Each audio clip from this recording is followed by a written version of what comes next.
Tsundoku, noun. Language of origin, Japanese. Meaning, the act of acquiring books but allowing them to pile up unread. On September 9th, 1999, a millennium was coming to a close. Viacom and CBS began their new life together, The Sixth Sense just blew everyone's mind in theaters, and a Japanese juggernaut officially abandoned the Saturn with the launch of the Dreamcast. As the unintended swan song for Sega consoles, the Dreamcast did a lot right. It remains to this day a bastion of arcade ports. It brought online gaming to the living room, and it brought a screen to your controller just 2 years before the GameCube did it with a link cable. My name is Chad Bonin, and this is D-Pads and DLC, a look at retro and retro-inspired games. While the world's on fire in summer 2020, retro fighters decided to bring things back to a quainter 20th century with the StrikerDC. Does this pad do what Sega couldn't with 2 decades of controller evolution, or is this the one you passed a player to? Let's dive into the Sunoco Zone and check out the StrikerDC. Comics, games, animation, and a variety of henshin credible superhero shows from Japan. Chad Bonin guides you through the Sunoco Zone.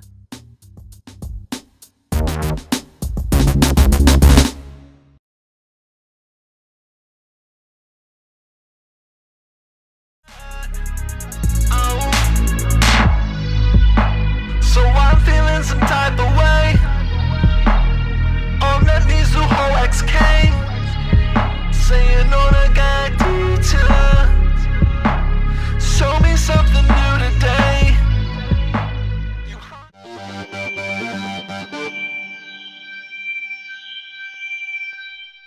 Retro Fighters received general praise for their original Kickstarter, remaking the Nintendo 64 controller for modern days.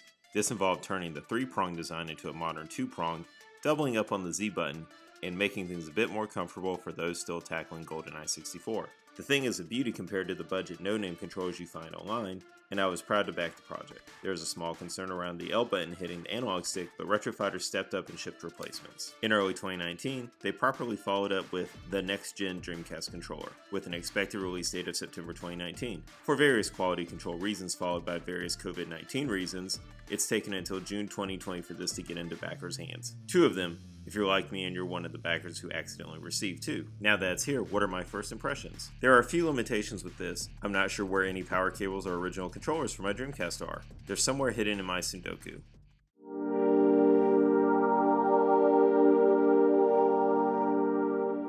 Opening the box, you're greeted with the standard sort of promotional items, stickers and a keychain. A simple frequently asked questions guide and small instructional booklet explain the basic functionality of the controller and how it neatly replicates the original's capabilities. For functionality, the controller still features 2 visual memory unit ports, allowing for memory and assorted add-ons. Notably, the controller didn't decide to build in the rumble, so that's authentic but a reminder that you'll need to dig one of those out if you want turn-of-the-century technology. Beyond that, the only functional difference is the addition of a turbo and clear pair of buttons, allowing for rapid fire, which may be perfect for a few shooters on the console, and digital shoulder buttons to accompany the analog triggers. For many of the arcade fighters you'll play on the console, digital triggers are a must-have. My stock Dreamcast controllers squeak from slamming on them from years of Marvel vs. Capcom 2, so this will be greatly appreciated. One aspect of the controller that's changed, and it's debatable if this is for better or worse, is the controller now features a concave analog pad. This will boil down to how you feel about convex versus concave. A hardy 10-foot cable has been positioned not to shoot straight out of the bottom, as is tradition, but going up behind the VMU slots. At launch, this controller only comes in the classic Dreamcast light gray and hasn't been made available in others. This means it won't match my Sega Sports Dreamcast, but will look fine with the classic model. Comparing it to their previous Kickstarter efforts, little aspects show the evolution of Retro Fighters' design. Their logo is now embossed and not just painted on. The back is cleaner, without stickers that will eventually wear off. The build quality and plastic won't be mistaken for, say, a first-party main controller for a console, but it's not every day that a console manufacturer re-releases a controller from the early 2000s. For an under-supported system that spent a scant amount of times on store shelves, a solid reinvention in 2020 is a godsend. For $50, if you find yourself taking advantage of new advances on old hardware, the StrikerDC might be a good option to help extend the life of your official controllers and take the brunt of your button mashing. That's it for the Tsundoku Zone, but the stack never ends. The stack also has my power cables, AV cables, controllers.